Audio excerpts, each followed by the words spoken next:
अस्सलाम वालेकुम, good morning Pakistan. क्या हाल, कैसे हैं आप? ठीक ठाक हैं, मज़े में हैं? कहते हैं ना, ये जुमला हमने अक्सर सुना है कि जो सबसे पहली दर्सगाह होती है वो होती है माँ की गोद।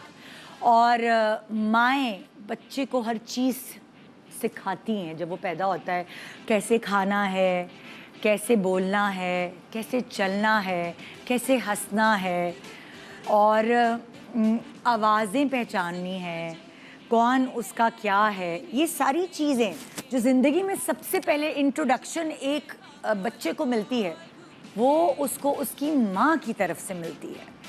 और फिर जैसे जैसे वो बड़ा होता है, जब चीज़ों से इंट्रोड्यूस हो जाता है, फिर उसके बाद क्या सही है और क्या गलत है, माँ की सेकंड जॉब ये शुरू हो जाती है कि इंट्रोडक्शन के बाद उसको ये बताए कि ये चीज़ गलत है, ये चीज़ सही है।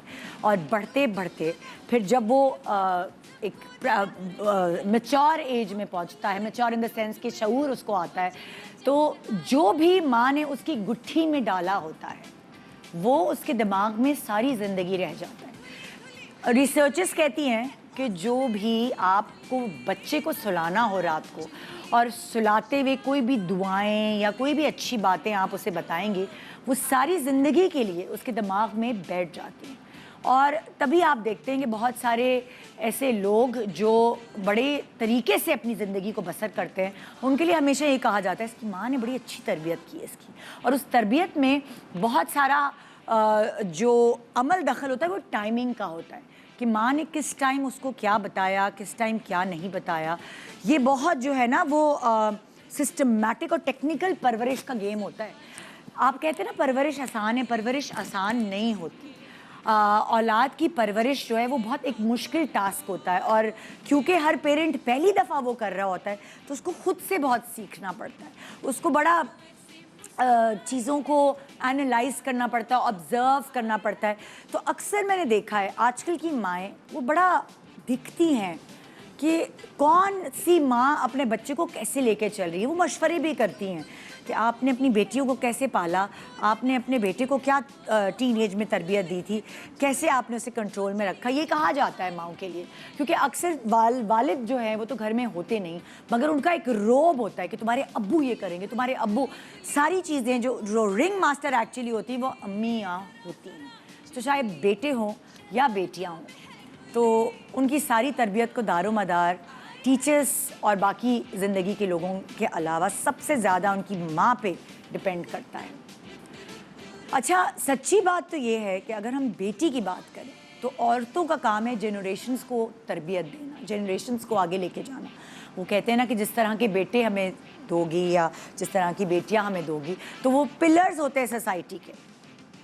और जो बेटियां हैं उनके लिए ये कहा जाता है कि अगर बेटी को देखना हो तो उनकी माँ को देखो।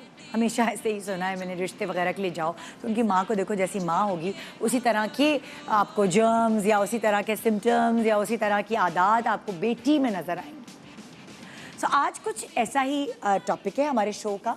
हमारी कुछ सेलिब्रिटीज़ होंगी जो अपनी बेटियों को उन्होंने क्या क्या टिप्स दी, क्या क्या चीज़ें सिखाई जिनकी वजह से उन्हें ज़िंदगी में बड़ा फ़ायदा पहुंचा। और यहाँ कुछ माएँ ऐसी होंगी जिनको लगा कि हमने अपनी बेटी को ये क्यों नहीं सिखाया, उसकी वजह से बड़ा नुकसान उठाया हमने। सो अगर ये चीज़ें हमें वक्त से पहले पता चल जाएँ तो हमें हमारी बेटियों की ज़िंदगी संवारने में बड़ी हेल्प मिल जाएगी। वैसे तो कहते हैं जब भी बेटी पैदा होती है कि अल्लाह ताला इसका नसीब अच्छा करे, और नसीब से कोई खेल नहीं सकता, लेकिन हम तैयारी तो पूरी कराएं। एग्ज़ाम्स की तैयारी करते हैं, नौकरी के इंटरव्यू की तैयारी करते हैं, कहीं भी प्रेजेंट होने की तैयारी करते हैं, डिबेट की तैयारी करते हैं। तो ये जो ज़िंदगी की इतनी इम्पॉर्टेंट चीज़ें हैं हमारी प्रैक्टिकली, हम इसकी तैयारियां क्यों नहीं कराते? हम अपनी बेटियों को तैयार करके आगे क्यों नहीं दूसरे घर भेजते, ताकि वो अपनी ज़िंदगी को देर से संभालने के बजाय जल्दी संभाल सकें। सो आज का शो इसी चीज़ के ऊपर डिपेंड करता है। आइए सारी माएँ और बेटियाँ, अगर चाहें तो बाप भी बैठ जाइए, क्योंकि अच्छी बातें सुनना किससे अच्छा नहीं लगता, किससे बुरा लगता है। गुड मॉर्निंग पाकिस्तान में छोटे से ब्रेक के बाद रहिए हमारे साथ, ये जानने के लिए कि माँओं को क्या आगे बढ़ाना चाहिए और क्या समझाना चाहिए कि ना, ये नहीं होना चाहिए। Good morning.